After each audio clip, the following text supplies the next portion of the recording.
नमस्कार मंडळी, जय शिवराय. तर तुम्ही बघितलं असेल पार्ट 1 की मला हॉल क्लिनिंग करायचं होता. तर सगळं झटकून वगैरे घेतलं होतं. त्यानंतर मग इथं ना मला खिडक्या वगैरे धुवून काढायच्या होत्या. तर सगळं धुवून काढलं.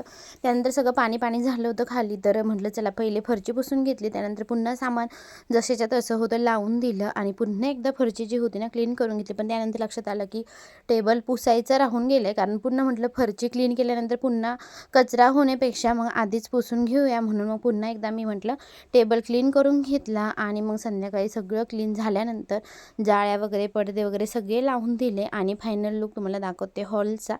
तर या रूममध्ये आम्ही राहत होतो, तुम्ही बघितलंच असेल. भरपूर वेळेस मी व्हिडिओ पण शेअर केलेला आहे. आणि बघा हा फायनल लुक आहे रूमचा. क्लीन केल्यानंतर फ्रेश आणि एकदम छान वाटतं. आणि ही रूम एकदम म्हणजे मस्त आहे. थोडंसं होतं इश्यू, पडदे वगैरे लावण्यासाठी नव्हतं, बाकी एकदम क्लीन आणि व्यवस्थित होती, मस्त होती. किचनचा थोडा प्रॉब्लेम येत होता मला, पण ठीक आहे. कशी वाटलं नक्की